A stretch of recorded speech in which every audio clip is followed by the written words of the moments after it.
every family where they are sieged with a particular kind of life, and they find it difficult to overcome it, they find it difficult to go beyond it, they find it difficult to break even, is indicative of the fact that they are in one form of captivity.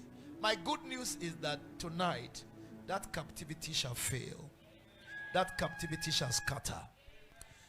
In Psalms 126 from verse 1 and 2 and then verse 4, when the Lord turned again the captivity of Zion, we were like them that dream. In other words, when God broke the evil pattern, we were like dream. It was like a dream because we're already used to it. We never believed we were going to be freed. Then he said, then was our mouth filled with laughter, and our tongue with singing. Then said they among the heathen, the Lord had done great things for them. This year it shall be said about your family that the Lord has done great things for you. He said, turn again our captivity, O Lord, as the streams in the south. May the Lord be pleased to turn again your captivity, the captivity of your family, and bring liberty. There's a promise in Jeremiah chapter 30 verse 18. Thus saith the Lord, behold, I will bring again the captivity of Jacob's tents, and have mercy on his dwelling places, and the city shall be builded upon her own heap, and the palace shall remain after the manner thereof. And out of them shall proceed thanksgiving, and the voice of them that make merry. In other words, this was foreign to them. These people were never given to thanksgiving before now.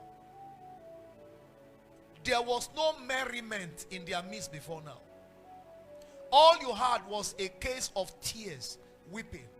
How can the people that are in captivity for 400 years be making merriment?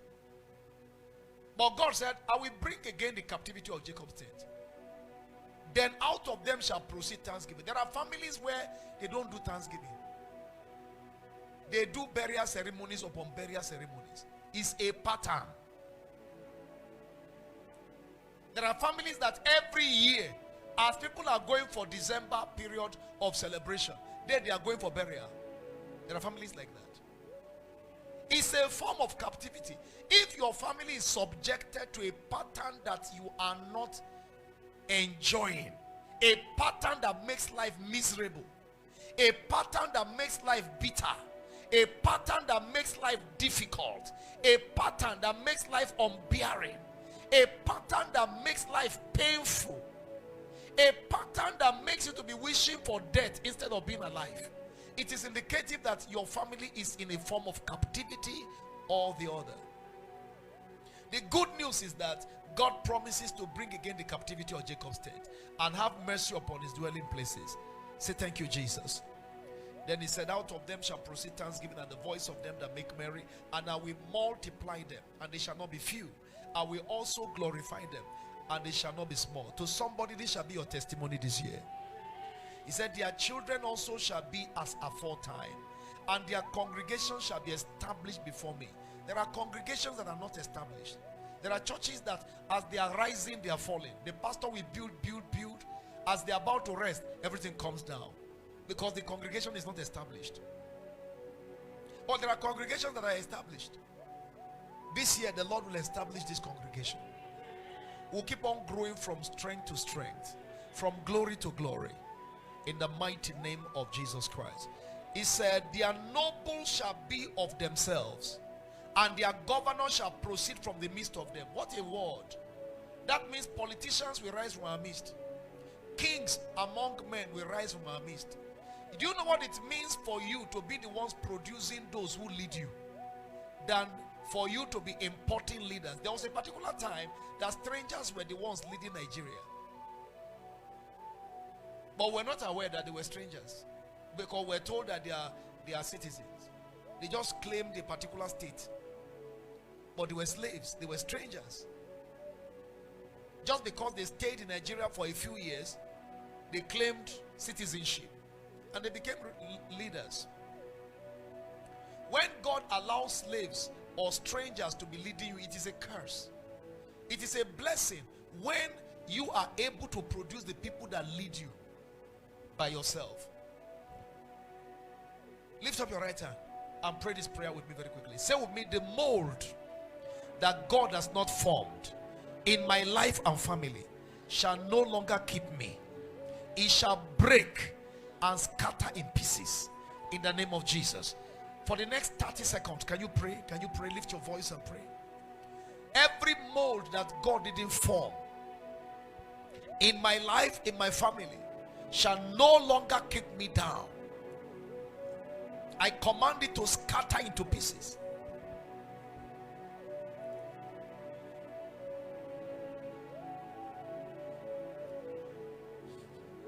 Kadola badi shakia. Eklama tobraziatana. Banturi klambrino skia. Thank you, Father. In Jesus' name we pray. Now, the Bible reveals shocking evil ancestral patterns that regulate the lives of people in their ancestry. Such patterns are controlled by satanic spirits that were brought in through several things. One, sin. The sins of the forefathers, the sins of some key leaders in the family, whether idol worship, witchcraft, occultism, corruption, wickedness, bloodshed, slave trade. There were things that happened in the family in the past, in ancient past, that has formed a landmark for the enemy to come in to insist on a pattern of judgment, of punishment, of captivity for families. Some of them were brought in through dedications, evil dedications, some through sacrifices, some through demonic oaths and covenants. So there are evil patterns that forces people into their molds, irrespective of their faiths or beliefs. Many times some righteous people have suffered from the ill of evil patterns because they did nothing about it.